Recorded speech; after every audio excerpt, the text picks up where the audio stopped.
الشیطان الرجیم بسم اللہ الرحمن الرحیم انا اعطیناک الکوثر فصل لربک وانحر ان شانئک هو الابتر۔ بے شک ہم نے آپ کو کوثر عطا فرمائی، بس اپنے رب کے لیے نماز پڑھیے اور قربانی کیجیے، بے شک آپ کا دشمن وہی دم کٹا ہے۔ قرآن کریم کی چھوٹی سورت ہے، نبی کریم صلی اللہ علیہ وسلم کے اعزاز میں پیش کی گئی۔ یہ سورت کے نازل ہونے کا ایک سبب یہ ہے کہ نبی کریم صلی اللہ علیہ وسلم کے پیارے بیٹے حضرت قاسم یا حضرت ابراہیم رضی اللہ تعالی عنہ نے دنیا سے پردہ فرمایا، تو دشمن نے ہمارے آقا رحمت عالم صلی اللہ علیہ وسلم کو طعنہ دیا کہ یہ تو دم کٹا ہے، اس کی مذکر اولاد لڑکے زندہ نہیں رہتے، جب یہ مر جائے گا تو اس کا تذکرہ بھی ختم ہو جائے گا۔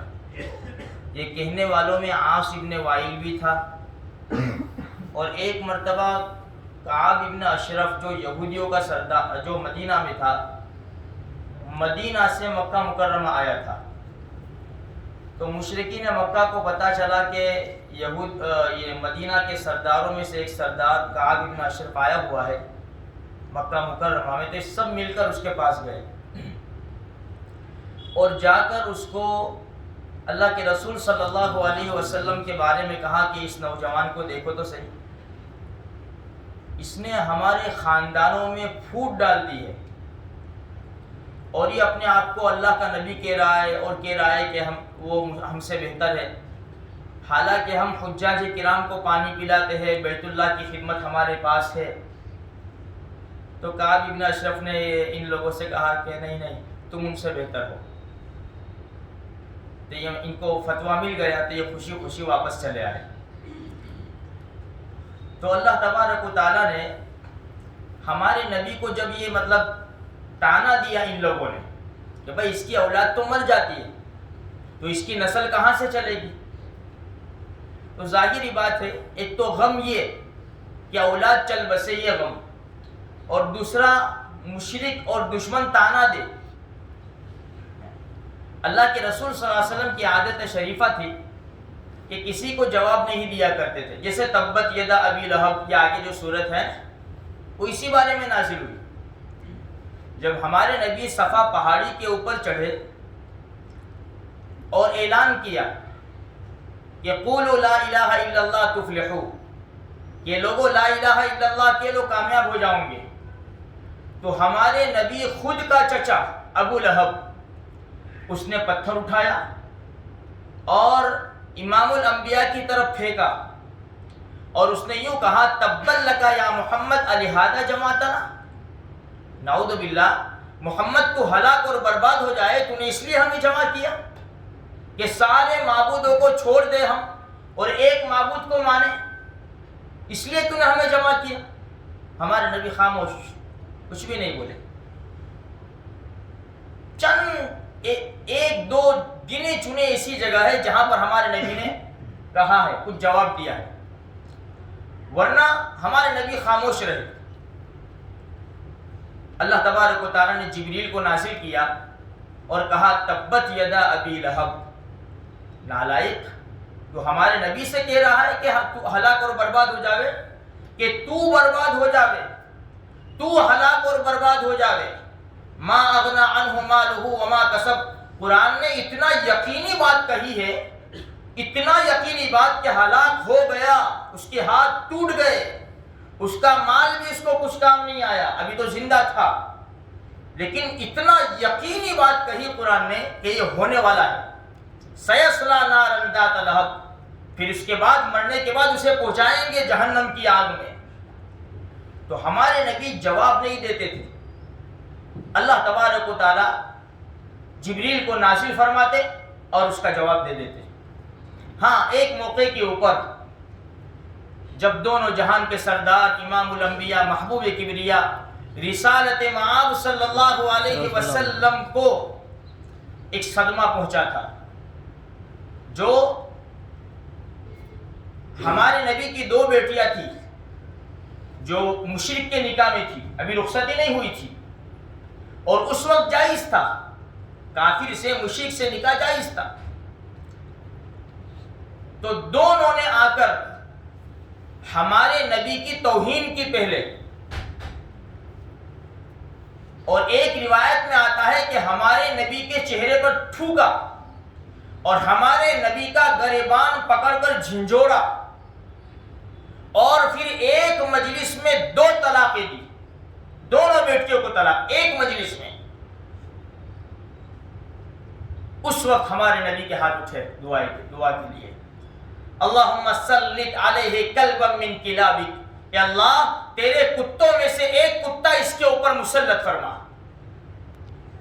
جب ہمارے نبی کی زبان سے بد دعا نکلی نے تو کافر اور مشرک کو یقین تھا کہ یہ ہوگا ہی، کیونکہ محمد کی زبان سے نکلا ہے صلی اللہ علیہ وسلم. سفر میں پہنچے تو ابو لہب نے کہا تم کو پتا بھی ہے کہ محمد نے یہ بد دعا دی تھی، اور ایسی جگہ پر ٹھہرے کہ بستی والوں نے بتایا کہ یہاں شیر آتے ہیں رات کو. تو کہا کہ پورے قافلے کا سامان جمع کرو اور اس کے اوپر میرے بیٹے کو سلاؤ. لیکن جہاں ہمارے نبی کی زبان مبارک سے بد دعا نکلی وہ کیسے بچ سکتا ہے میرے بھائیوں؟ رات کو سوئے، سامان جمع کیا، اوپر سلایا، شیر آیا اور اس کو پھاڑ کر چلا گیا، اور ہمارے نبی کے بد دعا قبول ہو گئی. تو یہاں پر مشرک نے تانا دیا کہ تو دم کٹا ہے، اس کی اولاد مر جاتی ہے. کتنا سہن کیا میرے بھائیوں ہمارے نبی نے، کتنا سہن کیا، کتنا برداشت کیا. 23 سال کے عرصے میں جو ہمارے نبی نے تکالیف برداشت کی نا، خود ہمارے نبی فرماتے ہیں فرعون اشد من فرعون موسیٰ، میرا فرعون تھا نا جو ابو جہل، وہ موسیٰ علیہ السلام کے فرعون سے بھی زیادہ سخت تھا. کتنی تکلیفیں، راستوں میں کانٹے بچھائے گئے، دھول اڑائی گئی، پتھروں سے مارا گیا، شاعر، پاگل، نعوذ باللہ، دیوانہ، جھوٹا. کون سی ایسی تکلیف تھی، کون سا ایسا جملہ تھا جو ہمارے نبی کے اوپر استعمال نہیں ہوا؟ لیکن رحمت والے نبی نے بد دعا نہیں کی. آسمان کے فرشتے بھی آ گئے، پہاڑوں کے فرشتے بھی آ گئے، لیکن رحمت عالم صلی اللہ علیہ وسلم نے بد دعا نہیں کی. لیکن اللہ کے محبوب ہے، یہ تو اللہ کے پیارے ہیں.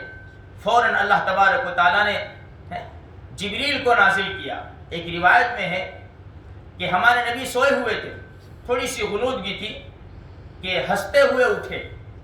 صحابہ کرام نے ہنسنے کی وجہ پوچھی، مسکرانے کی وجہ پوچھی، تو ہمارے نبی نے فرمایا آج یہ سورت میرے اوپر نازل ہوئی ہے.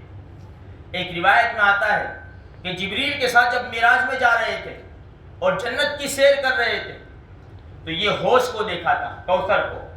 اللہ کے رسول صلی اللہ علیہ وسلم نے پوچھا جبریل یہ کون سی حوض ہے؟ فرمایا اللہ کے نبی جو اللہ نے آپ کو عطا کی ہے کوثر، یہ وہی ہے. ہمارے نبی نے اس کی صفات بیان کی. بہت بڑی حوض جس کی مٹی مشک ہے اور گہری نہیں ہے، کھائی نہیں ہے. وہ جسے کہ آج کل جو مسجدوں میں حوضیں بنائی جاتی ہے نا، جیسے ہماری مسجد کی بھی حوض ہے، وہ ڈیپ میں نہیں ہے، کھڈے نہیں ہے اس کے اندر. اس کی زمین نظر آ رہی ہے اور موتیوں کے خیمے لگے ہوئے ہیں اور ہیرے جواہرات. اتنی بہترین نہر ہے، دودھ سے زیادہ سفید پانی اور دوسرے قول کے مطابق برف سے زیادہ سفید ہے اور شہد سے زیادہ میٹھا. وہاں پر پرندے ہوں گے، پرندے. عمر ابن خطاب رضی اللہ تعالیٰ عنہ فرمایا اللہ کے رسول وہ پرندے تو بڑے خوبصورت ہوں گے. ہمارے نبی نے فرمایا کھانے میں بھی بڑے لذیذ ہوں گے، کھانے میں بھی بڑے لذیذ ہوں گے. وہاں پر جو پانی پینے کے برتن رکھے ہوں گے، آسمان کے جو ستارے ہیں جو اس کی تعداد ہمیں معلوم نہیں ہے، اتنی زیادہ تعداد میں وہ برتن رکھے ہوں گے. اللہ کے رسول صلی اللہ علیہ وسلم اپنی امت کو یہ حوض کوثر کا پانی پلائیں گے. اللہ ہم سب کو نصیب فرمائے. یہ حوض کوثر جو میں بار بار کہتا ہوں نے، اللہ پاک ہم کو اپنے نبی کے ہاتھوں جام کوثر نصیب فرمائے. یہ جام کوثر میرے بھائیوں ایک بات یاد رکھو، تفسیر میں ایک بڑی زبردست بات لکھی ہے، اللہ کے رسول پانی پلاتے ہوں گے صلی اللہ علیہ وسلم، کچھ لوگ آئیں گے، کچھ لوگ فرشتے ان کو دھکے دیں گے، حوض کوثر سے نکالیں گے، دھکے دیں گے، اللہ کے رسول فرمائیں گے میرے امتی آنے دو ان کو، فرشتے کہیں گے کہ نہیں نہیں، اللہ کے رسول آپ ان سے واقف نہیں ہیں، آپ کے دنیا سے چلے جانے کے بعد ان لوگوں نے دین کے اندر نئی نئی باتیں داخل کر دی تھی، آپ کے دین میں انہوں نے نئی نئی باتیں داخل کر کے آپ کے دین کو آپ کی شریعت کو چینج کر دیا تھا، تو ہمارے نبی کیا فرمائیں گے؟ سحقن سحقن، دور ہو جاؤ دور ہو جاؤ، ایک ہی دعا کرو اللہ تبارک و تعالیٰ سے، اے اللہ وہ کام کرنے کی توفیق عطا فرما جو تیرے نبی نے حکم فرمایا ہے، ان کاموں سے بالکل بچا جو تیرے نبی نے منع فرمایا ہے۔ آج اتنی خرافات، اتنی رسم و رواج، اس کو ایسا دین سمجھا جاتا ہے جیسے فرض نماز کی ہمیں فکر نہیں ہوتی، فرض نماز کی جیسے فکر نہیں ہوتی ہے، اس طرح وہ رسم و رواج کو دین سمجھا جاتا ہے اور ضروری سمجھا جاتا ہے اور ضروری سمجھ کر ان کو لوگ کرتے ہیں، جسے میں نے اس سے پہلے بھی ایک مجلس میں بتایا تھا، یہ عید کا دن آتا ہے، اللہ ہم سب کو نصیب فرماوے، عید کی خوشیاں نصیب فرماوے اور سارے عالم کو ہمارے ساتھ اللہ پاک شامل فرمائے۔ اب جن لوگوں کے گھروں میں انتقال ہو گیا ہے، ہمارے نبی نے کیا فرمایا؟ عورت کے علاوہ اگر شوہر کا انتقال ہو گیا، عورت کے علاوہ کسی کے لیے جائز نہیں ہے کہ 3 دن سے زیادہ سوگ مناوے، عورت 4 مہینے 10 دن سوگ منا سکتی ہے، لیکن ہمارے معاشرے میں کیا ہوتا ہے 7 8 مہینے ہو جاتے، اب عید کا دن آئے گا نا، کوئی نئے کپڑے بھی نہیں پہنے گا، اچھا کھانا بھی نہیں بنے گا، کسی کے یہاں ملنے بھی نہیں جائیں گے، بلکہ روئیں گے، اس دن روئیں گے۔ بھائی رونا ایک فطری چیز ہے، چلو ٹھیک ہے عید کے موقع کے اوپر ہمارے مرحوم نہیں ہیں، رونا آ جاوے، لیکن اس کو رسم بنا لیا ہے، عید کی خوشی بھی نہیں منائیں گے، تو یہ اچھا اب اس کو اتنا ضروری سمجھتے، لوگ 40 دن تک کھانے نہیں جاتے ہال کے اندر، 40 دن تک، کیوں؟ لوگ کیا کہیں گے کہ اس کے باپ کا انتقال ہوا نا 10ویں دن کھانے آ گیا ہال میں، اس کو غم نہیں ہے۔ لوگ آج ہم کو لوگوں کی پڑی، پیارے آقا صلی اللہ علیہ وسلم کے حکم کی نہیں پڑی، آج ہم کو لوگوں کی عزت، ہماری عزت نہیں، وَلِلَّهِ الْعِزَّةُ وَلِرَسُولِهِ وَلِلْمُؤْمِنِينَ وَلَكِنَّ الْمُنَافِقِينَ لَا يَعْلَمُونَ، عزت تو اللہ کے لیے ہے، اللہ کے رسول کے لیے ہے، اور جو ایمان والے ان کا فالو کریں گے ان کے لیے عزت ہے۔ تو عز من تشاء تذل من تشاء، جسے اللہ چاہتا ہے عزت دیتا ہے، جسے اللہ چاہتا ہے ذلیل کرتا ہے۔ بھائی اللہ کے رسول کے جو احکام ہیں اس کے اوپر ہم زندگی گزاریں گے۔ تو خیر کہنے کا مطلب یہ ہے کہ ہمارے نبی نے جو تعلیم دی ہے ہمیں اس کے اوپر عمل کرنا ہے۔ تو یہ حوض کوثر، انا اعطیناک الکوثر، انا اعطیناک، ہم نے آپ کو دی الکوثر، یہ کوثر بڑی زبردست حوض ہے، یہاں سے ان لوگوں کو دھکے دے دیے جائیں گے جنہوں نے دین کے اندر نئی نئی باتیں پیدا کی ہے۔ اچھا فصل لربک وانحر، نبی جی آپ اپنے رب کے لیے نماز پڑھیے اور قربانی کیجیے۔ دیکھو یہاں اللہ نے بہت بڑی نعمت دی، ہمارے نبی کے غم کو دور کیا اور بہت بڑی نعمت دی، کوثر عنایت فرمائی اللہ پاک نے۔ تو اللہ پاک نے پھر کیا فرمایا؟ اس کے شکریہ میں آپ نماز پڑھیے اور قربانی کیجیے۔ دیکھو قرآن کریم میں جہاں نماز کا تذکرہ ہے نا وہاں زکوٰۃ کا تذکرہ ساتھ میں آتا ہے، لیکن یہاں پر نماز کے ساتھ قربانی لائے، اس لیے کہ یہ مشرک لوگوں کو یہاں یہ بتانا ہے کہ مشرک لوگ بتوں کے نام کے اوپر قربانی ذبح کرتے ہیں، نبی جی آپ اللہ کے نام کے اوپر قربانی ذبح کیجیے۔ پھر آخر میں جواب آتا ہے ان شانئک ھو الابتر، آپ فکر نہ کریں، آپ دم کٹے نہیں ہیں، ہم آپ کی نسل چلائیں گے، اگرچہ آپ کی لڑکی سے نسل چلے گی لیکن آپ کی نسل چلائیں گے، آپ کی نسبی نسل تو کم ہوگی لیکن آپ کی مانوی نسل، یعنی آپ کو ماننے والے دنیا میں اتنے ہوں گے کہ 1,24,000 انبیاء کرام علیہ السلام میں سے کسی کے ماننے والے اتنے نہیں ہوں گے جتنے آپ کے ماننے والے ہوں گے۔ اس لیے الحمدللہ اللہ پاک نے فرمایا کہ آپ نہیں، ان شانئک ھو الابتر، آپ کا دشمن ہی دم کٹا ہے۔ اس لیے میرے بھائیوں، جب سے اسلام نے چہرے سے نقاب ہٹایا ہے، جب سے دشمن لگا ہوا ہے، اور یہ قیامت کے دن تک لگے گا۔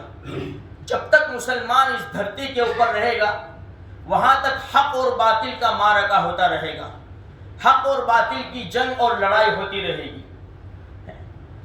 اب ہمارے ذمہ ضروری ہے کہ ہم، اگر دوسرے ملکوں میں مسلمانوں کو پریشان کیا جا رہا ہے، ہم بہت دور ہیں، ہم کسی قسم کی اگر مدد نہیں پہنچا سکتے، تو ہمارے لیے ضروری کہ ہم اپنے مسلمان بھائیوں کے لیے دعا کریں۔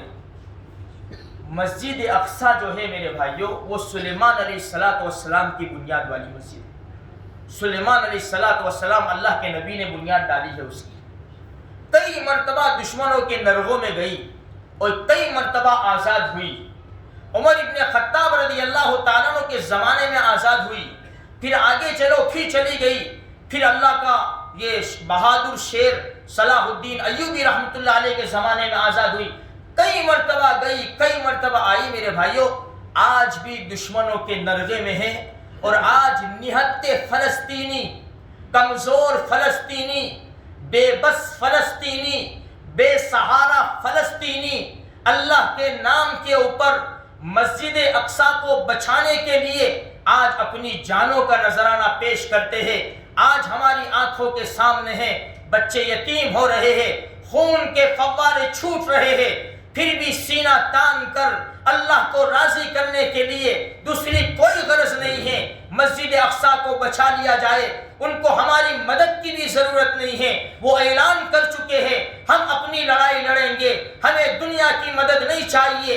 اگر ہمارا حصہ لگ جاوے یہ اور بات ہے، اسلامی ممالک اگر مدد کر دے یہ اور بات ہے، ورنہ انشاءاللہ ثم انشاءاللہ ان کی اپنی طاقت کے مطابق وہ لڑتے رہیں گے۔ اللہ کی ذات سے پوری امید ہے، اللہ ان کے خون کے ایک ایک خون کے ایک ایک قطرے کی قیمت جانے گا اور جانتا ہے، اور ایک ایک خون کے قطرے کا انشاءاللہ ان کو بدلہ دنیا میں جلد سے جلد ہماری آنکھوں کے سامنے انشاءاللہ مل کر رہے گا انشاءاللہ۔ بس ہماری آج آخری رات ہے، ایسا سمجھو آج رمضان کی آخری رات ہے میرے بھائیوں۔ وہاں نہتے مارے جا رہے، کمزور مارے جا رہے، پرسوں عید کا دن ہے، ہم نئے کپڑے پہن لیں گے، ایک دوسرے کو مبارکباد دے دیں گے، گلے مل لیں گے، بچوں کو عیدی دے دیں گے، نئے کپڑے پہنا کر خوشیاں منائیں گے۔ آج انہوں نے کفن پہنے ہوئے ہیں، اپنے زخمی جسم کے اوپر پٹے لپٹے ہوئے ہیں، کپڑے کٹ چکے ہیں، بے بس ہو چکے ہیں، ان کے گھر جلا دیے جا چکے ہیں، ان کے بے شمار نوجوانوں کو جیلوں کے اندر ڈھکیل دیا گیا ہے، بے شمار عورتوں کے ساتھ بے عزتی کی گئی ہے۔ نہتے معصوم بچے، فلسطینی بچے جو اب ٹک ٹکی لگا کر دیکھ رہے ہیں کہ ماں کے ساتھ یہ حال ہوتا ہے، باپ کے ساتھ یہ حال ہوتا ہے، اپنے گھروں کو دیکھ رہے ہیں کہ آج کی رات کہاں چھپڑ لائیں گے اور کہاں رات گزاریں گے، کون سی چیز سے ہم روزہ افطار کریں گے، اگر کل روزہ رکھنا ہے کون سی چیز سے ہم سحری کریں گے۔ یہ مساجد ہمارے لیے بند کر دی گئی، ہم کہاں جا کر عبادت کریں گے؟ میرے بھائیوں، ان کی نظریں لگی ہوئی ہے۔ اگر ہماری دو جملے آج کی تھوڑی سی رات، تھوڑا 2 رکعت نماز، 10 روپے صدقہ اگر ہم نے ادا کر دیا، اللہ کے دربار میں قبول ہو گیا۔ یہ ہزاروں نہیں لاکھوں فلسطینی کل قیامت کے میدان میں ہمارا ہاتھ پکڑ لیں گے، ربا یہ بہت دور تھے، انہیں ہماری فکر تھی، ہماری صورتیں دیکھ کر ان کے آنکھوں میں آنسو آ جاتے تھے، یہ بھی بے بس تھے، ایسے ملک میں رہتے تھے کہ دشمن ان کو مدد کرنے نہیں دیتا تھا، لیکن پھر بھی یہ اپنی طاقت کے اعتبار سے تیرے سامنے ہاتھ پھیلاتے رہے، اپنی چھوٹی سی پونجی کے اندر سے یہ صدقہ کرتے رہے، تو نے ان کے صدقات کو قبول کیا۔ ربا آج ہم جنت میں جا رہے، ہم ان کو بھی ساتھ میں لے کے جائیں گے، اس لیے کہ ہمارے بھائی ہیں، یہ مشکل وقت میں ہمارے کام آئے تھے، آج ہم ان کے کام آئیں گے اور ان کو جنت میں انشاءاللہ لے کر جائیں گے انشاءاللہ۔ تو میرے بھائیوں، بہت بے بسی ہے، بہت بے بسی ہے۔ دشمن بڑا طاقتور ہے. اللہ کو اگر ہم منائیں گے، اگر اللہ کی مدد آ گئی، خدائے پاک کی قسم، اللہ کی قسم، تو پھر ہمیں کسی کی ضرورت نہیں ہے. بس اللہ کی مدد آ جائے، ان کی ساری اسکیمیں فیل ہو جائے، اللہ تبارک و تعالیٰ اسلام کا بول بالا فرما دے، اسلام کا جھنڈا بلند فرما دے، سارے مسلمان اور خصوصاً فلسطین کے مسلمان کی اللہ ان کی جان کی، مال کی، عزت کی، آبرو کی، ان کے گھروں کی، مکان کی، ان کی دکانوں کی، اللہ پاک ہر چیز کی ان کی حفاظت فرمائے. جہاں جہاں مسلمان پریشان حال ہے، اللہ سب کی پریشانیوں کو دور فرماوے، اللہ دشمن کو زیر کر دے. اللہم انصر الاسلام والمسلمین، اللہم انصر الاسلام والمسلمین، اللہم انصر الاسلام والمسلمین واخذل اعداءهم اليهود والنصارى والمشركين. اللہم شتت شملهم، اللہم شتت شملهم ومزق جمعهم ودمر ديارهم وخرب بيوتهم وامحو آثارهم واقطع دابرهم وانزل بهم بأسك الذي لا ترده عن القوم المجرمين. اللہم اهلكهم كما اهلكت آدم وثمود، اللہم خذهم اخذ عزیز مقتدر، اللہم اغرقهم كما اغرقت فرعون وجنوده. ربنا لا تجعلنا فتنة للقوم الظالمين ونجنا برحمتك من القوم الكافرين. واعف عنا واغفر لنا وارحمنا، انت مولانا، انت مولانا، انت مولانا، فانصرنا على القوم الكافرين، فانصرنا على القوم الظالمين، فانصرنا على القوم الفاسقين، فانصرنا على القوم اليهود والنصارى والصابئين یا ارحم الراحمین. حسبنا اللہ ونعم الوکیل، حسبنا اللہ ونعم الوکیل، حسبنا اللہ ونعم الوکیل، نعم المولا ونعم النصیر. جزا اللہ عنا محمدا ما هو اہلہ صلی اللہ علیہ وسلم. سبحان ربک رب العزۃ عما یصفون وسلام علی المرسلین والحمد للہ رب العالمین.